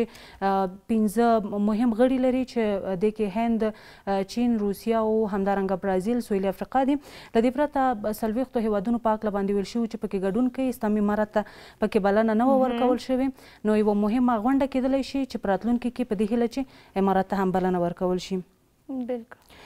راځو سولې دویم خبر د ایران په هکله باندې دی چې په ایران کې د افغان کډوالو د وژل کېدلو په هکله باندې موږ واورېدل چې په دې هکله باندې څېړنې روانې دي. ګورو چې د څېړنو په ترڅ کې حکومت څه لاسته راوړي دي. د ایراني ځواکونو له لوري د کډوالو وژل کېدلو په تړاو د کابل څېړنې لا هم نه دي بشپړې شوي. ایران د بشري حقونو سازمان د معلوماتو له مخې په وژل شوو کسانو کې لسګونه افغانان شامل دي چې کابل د دې قضیې څېړلو لپاره تحقیقاتو لپاره پلاوی ګمارلی دی. ورته مهال کارپوهان وایي چې د څو ورځو په تېرېدلو سربیره هم حکومت په دې اړه د خپلو څېړنو لومړنۍ پایلې نه دي ښکاره کړي. نو سولې موږ او تاسې ولیدل چې یوه اونۍ وړاندې په ایران کې د یو شمېر افغان کډوالو د وژل کېدلو په هکله باندې ویل شولو. حکومت هم وویل چې دوی ورته یوه کمیټه ټاکلې ده چې په هکله باندې به یې څېړنې کوي. لا هم دغه څېړنې نه دي بشپړې شوي. راځو سولې دویم خبر د اوچا په هکله باندې دی چې اوچا هم په بېلابېلو وختونو کې د مرستو په هکله باندې خپل راپورونه خپروي. اوچا اندېښنه ښودلې ده چې د بشري مرستو رسولو بهیر کې لاسوهنه کیږي. ملګرو ملتونو د بشري مرستو د همغږۍ ادارې سرپرست حکومت ګرم بللی دی چې تېره میاشت په چارو کې کابو 200 ځلې مداخله شوې ده. د سرپرست حکومت کوم غبرګون نه دی ښودلی، خو کارپوهان ټینګار لري چې د بشري مرستو رسولو کې ګډه همکاري مهمه ده. نو سولې په دې تړاو باندې موږ وړاندې هم راپورونه درلودل چې بېلابېلو سازمانونو دغه اندېښنه ښودلې وه چې ګوندې افغانستان ته کومې مرستې کیږي. په افغانستان کې د اوسني حکومت د چارواکو له لوري پکې لاسوهنه کیږي. تازه تېره ورځ بیا هم دغه اندېښنه ښودل شوې ده. حکومت وړاندې دغه مسلې رد کړي دي. د ملګرو ملتونو د تاسیس په هکله باندې هم راپور لرو. د ملګرو ملتونو د تاسیس 9اومه کلیزه په کابل کې د ملګرو ملتونو او افغان رسنیو کنفرانس کې تر عنوان لاندې ونمانځل شوه. د کنفرانس کې د رسنیو د فعالیتونو پر اغیزمنتیا، ستونزو او فرصتونو په تړاو خبرې شوې دي او تېرو 3 کلونو کې پر اقتصادي ستونزو سربیره په افغانستان کې د رسنیو فعالیتونه مسلکي وبلل شول. خو خبریالان اطلاعاتو ته د نه لاسرسي او د رسنیو اقتصادي ستونزو له امله شکایت کوي او په افغانستان کې د بیان ازادۍ د ملاتړ غوښتنه کوي. نو سولې که وګورو تېره ورځ د ملګرو ملتونو د تاسیس د کلیزې په نامه باندې یو کنفرانس نیول شوی و چې خبریالانو هم پکې ګډون کړی و. دلته د خبریالانو بیا هم د تل په څېر یوه ستونزه چې وړاندې هم یاده کړې ده چې اطلاعاتو ته دوی کم لاسرسی لري یا په دې برخه کې له ستونزو سره مخامخ دي. نو چارواکو په دې برخه کې هم ډاډ ورکړی دی. د صادراتو په هکله باندې هم تېره ورځ همکارانو یو راپور چمتو کړی و. ویل شوي چې د تېرو کلونو په پرتله په صادراتو کې ډېروالی راغلی دی. خبر کې ګورو چې څه یې راخیستې دي. په تېره وږې میاشت کې په صادراتو کې د څه باندې 80 میلیونه ډالرو په ارزښت زیاتوالی راغلی دی. د احصایې او معلوماتو ملي اداره وایي چې په یاده میاشت کې د هېواد په کچه د صادراتو ټول ارزښت څه باندې 1.5 میلیون ډالر او برعکس د نږدې 1 میلیارډ ډالرو په ارزښت واردات شوي دي. خو د صنعت او سوداګرۍ وزارت د معلوماتو له مخې چې د روان کال په 6 میاشتو کې بهر ته د افغانستان د صادراتو ګراف د پام وړ ټیټ شوی دی. نو سولې که وګورو د صادراتو په هکله باندې یوازې په یوه میاشت کې ویل شوي دي چې د 80 میلیونه ډالرو په ارزښت باندې زیاتوالی راغلی دی. ویل شوي دي چې په تېره یوه میاشت کې د 1.5 میلیون ډالرو په ارزښت باندې صادرات شوي دي، د 1 میلیارډ ډالرو په ارزښت باندې واردات شوي دي. نو کله چې موږ د افغانستان د صادراتو د زیاتوالي په هکله باندې خبرونه اورو نو سولې دا په اقتصادي برخه کې ډېر مهم ګام کیدلی شي. په دې هکله باندې چارواکو تل ډاډ ورکړی و. اوس موږ وینو چې یوازې په یوه میاشت کې د 80 میلیونه ډالرو د زیاتوالي په هکله باندې که ویل کېږي دا یو ښه زیره کیدلی شي. راځو بل خبر راخلو د افغاني کلتور او هنر په هکله باندې دی. حکومت د افغاني کلتور او هنر د ساتنې او پیاوړتیا په برخه کې د خپلو دوامداره هڅو ډاډ ورکوي. د اطلاعات او کلتور وزارت چارواکي وایي هر هغه څوک چې هنر او کلتور ته کار کوي د ملاتړ ترڅنګ ورته هر ډول امکانات هم برابروي. په همدې موخه یاد وزارت موده وړاندې د کلتور او هنر تر عنوان لاندې سیالۍ ترسره کړه او تېره ورځ یې پایلې اعلان کړې. د بیارغونې په هکله باندې موږ تر دې وړاندې هم بېلابېل راپورونه درلودل چې په یو شمېر ولایتونو کې حتی په کابل کې په بېلابېلو برخو کې د بیارغونې لپاره کارونه روان دي. تازه د یو نورستان او بدخشان ترمنځ د وصل د یو سړک په هکله باندې هم ویل شوي دي. د یو نوي سړک په جوړېدو سره د لومړي ځل لپاره نورستان او بدخشان سره وصل کیږي. دغه سړک د ولایتي چارواکو او عامو خلکو په همکارۍ جوړ شو، په وسیله یې دواړه ولایتونه سره وصل شول. یا سړک د نورستان د اسټون سیم درې څخه موقعیت لري او د 2 میاشتو په موده کې چارې بشپړې شوي دي. نو سولې د سړکونو په وسیله کله چې 2 ولایتونه سره وصلېږي دا هم یو ښه اقدام کېدلی شي. موږ په دې تړاو باندې وړاندې راپورونه درلودل، ځینې هغه د لارې ستونزې هم هواروي. وړاندې تر دې موږ راپورونه درلودل چې په همدارنګه په نورستان، بدخشان او یو شمېر نورو سیمو کې خلکو د دې شکایت درلودو چې لارې یې نه دي رغول شوي او دوی له ستونزو سره مخامخ دي. ستونزې نه یوازې د تګ راتګ په برخه کې کېدلی شي، سولې که چیرې وګورو د ټرانزیټ په برخه کې، حتی د سوداګرۍ او تجارت په برخه کې دا یو ډېر ښه اقدام کېدلی شي. بالکل. راځو د سمنګان په هکله باندې هم خبر لرو چې څه پکې دي. په لومړي ځل د سمنګانو ولایتي روغتون کې د ګردو د درملنې څانګه فعاله شوه. دا څانګه د سوداګرو په مالي ملاتړ د عامې روغتیا وزارت له لورې پرانیستل شوې ده. چارواکي وایي چې د دې څانګې پر فعالولو شاوخوا $100,000 لګېدلي دي او سمنګان کې د ګردو پر ناروغۍ د اخته کسانو لپاره بسنه کوي. نو د ګردو د درملنې لپاره څانګه فعالېږي په سمنګان ولایت کې. د روغتیايي پلوه یو ښه پرمختګ کېدلی شي. په لرې پرتو سیمو کې موږ او تاسې نن لیدلي دي سولې چې د خلکو شکایتونه موجود دي چې هلته روغتیايي مرکزونه یا کم دي یا روغتیايي خدماتو ته د خلکو لاسرسی کم دی. ورته اقدامات یو ښه زیره کېدلی شي چې خلک کولی شي چې غوره روغتیايي خدماتو ته لاسرسی پیدا کړي. د هرات څخه هم خبر لرو. هرات کې د ځینو روغتیايي مرکزونو کارکوونکو له دې کبله چې پر وخت معاشونه نه دي ورکول شوي کاري اعتصاب یې کړی دی. دوی وایي چې 4 میاشتې کېږي چې د ځینو قراردادي مؤسساتو لخوا ورته میاشتني معاشونه نه دي ورکول شوي او دې کار له سختو اقتصادي ستونزو سره هم مخامخ کړي دي. بل خوا ځایي اوسېدونکي وایي چې د ډاکټرانو کاري اعتصاب له امله یې ناروغانو ته رسېدنه نه کېږي. نو سولې که وګورو په اوسنیو شرایطو کې په ټولي شکل باندې اقتصادي وضعیت هم د خلکو په ډیر بد وضعیت کې دی. دلته د معاشونو په هکله باندې د ډاکټرانو اندېښنه وه چې دوی ته معاشونه په وخت باندې نه ورکول کېږي. د همدې له امله کاري اعتصاب هم رامنځته شوی دی په دې هیله چې د عامې روغتیا وزارت او اړوند نور چارواکي ورته په وخت باندې رسېدنه وکړي تر څو خلک هم له روغتیايي ستونزو سره مخامخ نه شي. د خوړو نړیوال پروګرام په پنجشیر ولایت کې یو شمېر لاسته راوړنو په هکله باندې وایي، د مرستو په هکله باندې وایي. د خوړو نړیوال پروګرام وایي چې په پنجشیر کې په بېلابېلو برخو کې پراختیايي پروژې تطبیق کړي دي او دغه راز یې د دې ولایت نیمایي اوسېدونکو ته مرستې هم ویشلې دي. د افغانستان لپاره د یاد پروګرام استازی چې د یو پلاوي په مشرۍ پنجشیر ته تللی، ځایي چارواکو ته یې د دې ولایت کې د خپلو پروژو په پراختیا سره بیره د مرستو د دوام ډاډ هم ورکړی دی. نو سولې کله چې د اړوند سازمانونو استازي ورځي لرې پرتو سیمو ته، تازه پنجشیر ولایت ته د خوړو نړیوال پروګرام استازی ورغلی دی، د مرستو په هکله باندې ویلي دي. په افغانستان کې اوسنیو شرایطو ته په کتلو باندې د ژمي په رارسېدلو باندې دا یو ښه اقدام کېدلی شي. تر دې وړاندې سولې موږ د یونما مرستیاله هم ولیدله چې دې وویل چې په راتلونکي ژمي کې هوډ لري چې افغانستان کې په بېلابېلو برخو کې دوی مرستې وکړي. نو دا ښه اقدام کېدلی شي. نه یوازې لنډمهالې مرستې، اوږدمهالو مرستو ته هم اړتیا لیدل کېږي، لکه څنګه چې په پنجشیر کې ویل شوي دي چې دوی د پراختیايي پروژو لپاره هم همکاري کوي. نو اوږدمهاله مرستې کولی شي چې خلکو ته کاري فرصتونه پیدا کړي او په بشپړه توګه باندې د خلکو ستونزې حل شي. ډېره مننه. سولې خبرونه مو همدومره و په دې هیله چې ګټور واقع شي. مننه چې د خبر له ډګره مو هغه مهم موضوعات له موږ ولیدونکو سره شریک کړه. بیرته راګرځو، موږ سره پاتې شئ.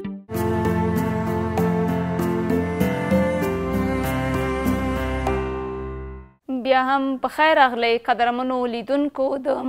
خپرونې وروستۍ یا مهمه او بله برخه مو پیل شو. په دغه برخه کې نن راسره ډاکټره مریم رسا ده چې پر یوه ټولنیزه موضوع به ورسره بحث ولرو. خب اول که ورته هرکلی و خراقلاست تویم و بیا خپل موضوع ته راوګرځو. بخیر اهل سحر د نیکمرغه. به نام یاد خدا سلام عرض ادب خدمت شما بیننده های عزیز شما که ما را از طریق پرده تلویزیون تماشاگر هستند. امیدوار هستم که خوب صحتمند باشن و یک روز خوب خوش را آغاز کرده باشن. تشکر، زنده باشی. چرا نمیتوانیم خواسته های خود را برای دیگران بیان کنیم؟ خب بحث را از اینجا آغاز میکنیم. ببینین ما اکثرا در فامیل ها و یا والدین های بزرگ میشیم که معمولا در اون فامیل ها اکثرا اعتبار و یا نیازها و خواسته های ما اصلا برشان مهم نیست و یا هم برشان بیهوده هستن و حتی زمانی که ما بزرگتر میشیم نمیتونیم که خواسته ها و یا هر آنچه که ما تقاضای ما هستن نمیتونیم که را مطرح بسازیم و یا خواسته های خود را برشان بگوییم، چون ما در فکر و ذهن خود برای ما باقی مانده و یا هم ما در درون خود یک اعتقاد به این داریم که خواسته ها و یا ارزش هایی که ما داریم اگر ما را یادآوری هم بکنیم بر اعضای فامیل ما کاملا بیهوده است و اونا ارزش قائل نیستن. به دلیل ما نمیتونیم خواسته های خود را مطرح بسازیم. مورد بعدی که ما نمیتونیم خواسته های خود را در بین اجتماع و یا هم اعضای فامیل نمیتونیم که مطرح بسازیم، این بوده میتونه که دلیلش این هست که ما ممکن هست که یعنی به این فکر هستیم که ما ممکن است مورد سرکوب فامیل قرار بگیریم. در اکثر مواقع شما شاید دیده باشین یا شاهد بوده باشین که وقتی ما یک خواسته و یا ارزش هایی را که در نزد خود داریم میخوایم که مطرح بسازیم، فامیل نه تنها که از ما حمایت نمیکنه، نه تنها که ما را تشویق و ترغیب نمیکنه که تو بله واقعا راهی را که انتخاب کردی یا هم خواسته که تو داری درست هست، برعکس را سرکوب میکنن که آنچه که تو میخوایی اشتباه هست. یعنی ما نمیتونیم که یعنی خواسته تو را برآورده بسازیم و هم مناسب تو نیست، مناسب فامیل ما نیست. به این شکل نمیتونن که خواسته و یا روزایی را که در ذهن خود دارن در درونشان هست نمیتونه که بیان بکنن. دلیل بعدی که میتونه باشه که یک فرد نمیتونه که هر آنچه که خواسته و یا آرزویش است بیان بکنه، ترس و یا اضطراب از این است که مبادا و مورد مقایسه با دیگران قرار بگیره. شما ببینید در اکثریت فامیل هایی که هستن معمولا بین تضادها می باشه، بین دختر خاله، دختر کاکا یا پسر کاکا با پسر خاله، یا فامیل ها که اعضای بزرگتر هستن مثلا پدر یا مادر هست برشان میگه که فرض بکنین پسر کاکای تو بهتر از تو هست، او در یک بخش مثلا فرض بکنین در بخش طبابت خیلی رشد کرده، او یک دکتر هست ولی تو چرا فرض بکنین یک معلم هستی نتونستی که مثل از او پیشرفت بکنی یا رشد بکنی. چون اونا بیشتر مورد مقایسه قرار میگیرن، نمیتونن خواسته و آرزویی که در دل خود داره نمیتونه کوره با فامیل خود مطرح بسازه و یا هم در یک اجتماعی که وقت قرار میگیره نمیتونه از خواسته های خود صحبت بکنه. چرا در زمانی که طفل بوده بر از او همیشه گفته شده که تو یعنی اجازه نداری که صحبت بکنی، چون یا شاید سن سالت کمتر هست یا هم طرز صحبت کردن تو درست نیست یا دلایل مختلف دیگه وجود داره که چون از طفولیت برش گفته میشه که تو حق سخن گفتن را نداری. حق سخن گفتن زمانی که از یک فرد گرفته شوه حتی وقتی که بزرگتر میشه همیشه در فکر ازی است که مبادا سرکوب شه یا هم مورد نقد قرار بگیره در اجتماع در فامیل. به دلیل اونا نمیتونن که خواسته هایی را که در ذهن خود دارن و هم در درونشان هست نمیتونه کوره بروز بدن و هم مطرح بسازن. چرا والدین در مقابل خواسته های فرزندانشان بی توجه هستند؟ خب دلایل مختلف وجود داره. شما ببینید در اکثریت فامیل ها خصوصا در افغانستان اگر ما مد نظر بگیرین اولین مورد فقر هست. فقر و همچنان اقتصاد ضعیف در اکثریت فامیل ها خیلی زیاد هست. وقتی در یک فامیل فقر باشه، اقتصاد ضعیف باشه، پدر و مادر و هم مطابقی اعضای فامیل فقط به این فکر هستند که اونا پول اندک را پیدا بکنن که شب روز خود بگذرانن و هم پول پیدا بکنن تا اینکه هم زندگیشان و هم شب روزشان بگذره. به این فکر نیستن که فرزندشان چی خواسته هایی دارن. وقتی اونا نمیتونن خواسته هایشان را برآورده بسازن یعنی دلیلش این است که اونا از لحاظ مالی نمیتونن که همراهشان همکاری داشته باشن و زمانی که یعنی نه تنها که هدف این است که از لحاظ مالی نمیتونن، از لحاظ معنوی هم نمیتونن که همراهشان همکاری داشته باشه. چون اونا فقط فکرشون به این هست که اونا فقط یعنی پول را به دست بیارن یا هم بتونن که غذای شب و روز خود را پیدا بکنن. به فکر ازی اصلا نیستن که خواسته و یا هم آرزوی اطفالشان یا هم فرزندانشان چی است. مورد بعدی که یعنی او به فکر ازی نیستن که اولادشان یا هم فرزندشان خواسته یا هم آرزویشان چی هست. دلیلش خب دلایل مختلف دیگه هم وجود داشته میتونه. فرض بکنین اولین مورد که گفتم فقر، دومین مورد میتونه که بیسوادی باشه. ما امروزه میبینیم در افغانستان اگر ما مد نظر بگیریم فرض بکنین 80% مردم افغانستان ما باسواد هستن، 20% دیگهشون در مناطق هستن که دانشگاه ها وجود نداره، مکاتب وجود نداره، در جاهای خیلی دوردست زندگی میکنن که در اونجا اکثریت افراد نمیتونن، شرایط تحصیلی برشون مساعد نیست. در این صورت اونا نمیتونن که از سواد کافی برخوردار باشن. زمانی که یک فرد نتونه که از سواد کافی برخوردار باشه پس نمیتونه که فرزند درست تربیت بکنه و نمیتونه که یعنی اصلا نمیفهمه که خواسته و آرزوی اطفالشون چی است. مورد بعدی میتونه ای باشه که اولویت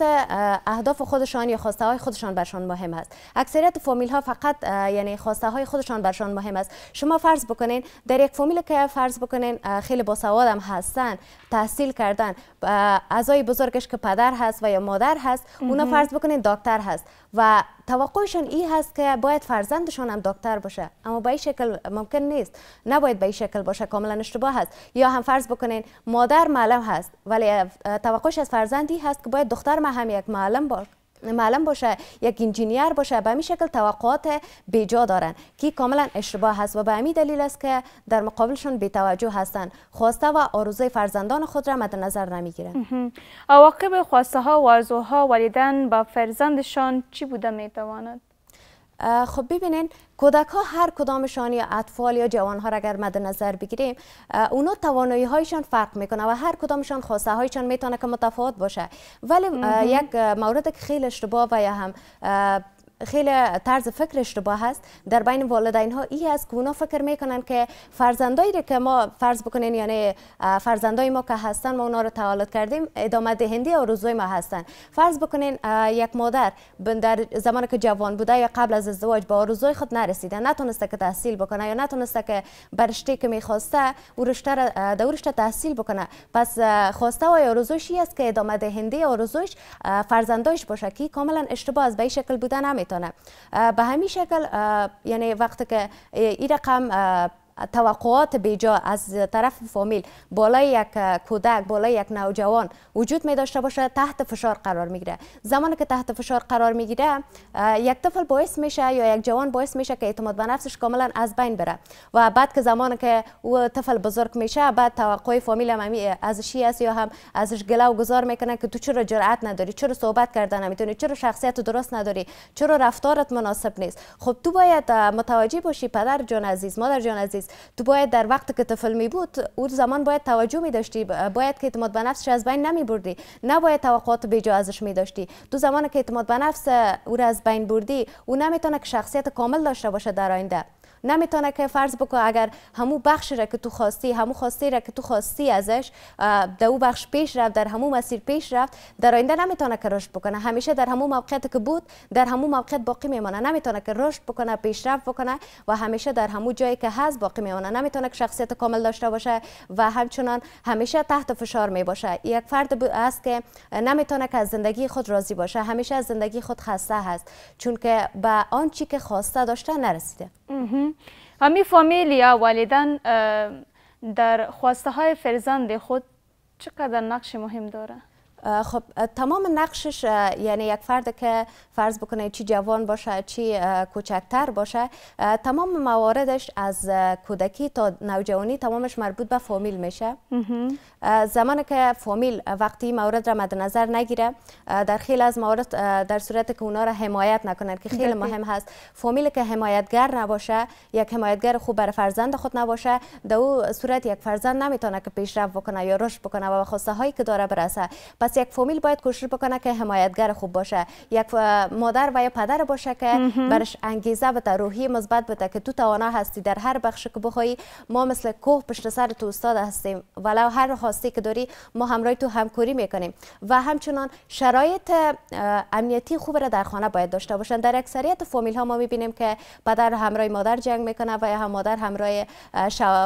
خانم همراه شوهر خود درست روابط درست ندارن و همیشه بینشون جنگ و دعوا هست. در اون فامیل وقت جنگ و دعوا باشه فرزندم درست تربیت نمیشه و در ضمن از او مورد سرکوب هم قرار میگیره. حتی شاید در خیلی از موارد ما دیدیم که مورد لطوکوب هم قرار میگیره مادر فامیل و یا هم فرزندانش. پس در اون فامیل نمیتونه که رشد بکنه. پس کوشش بکنیم که یک امنیت خوبی را در فامیل و یا هم بین پدر و مادر و فرزندا و متبقی اعضای فامیل باید که به وجود بیاریم و همچنان بتونیم که یک پدر و مادر باشیم یا فامیل باشیم که بر فرزندان خود همراز خوب باشیم. چرا بیشتر افراد ما میبینیم که با افراد بیرون از خانه، چی دوستا باشه و یا هم افراد دیگه باشن، به یک شکل ناخواسته امرشان درد دل میکنه و در نتیجه سبب ازی میشه که اونا به یک نحوی برای منحرف برن. دلیلش همی هست چون که فامیل اون موقع را برش مساعد نساختن که همراهش همراز باشه و درد دل خدا بگه، خواسته خدا بگه. به همین دلیل است که برای منحرف میره. پس کوشش بکنن که فامیل ها همراز خوب باشن برشون. ما چگونه می توانیم که همی خواسته های خود را مطرح بسازیم تا به یک نتیجه برسیم؟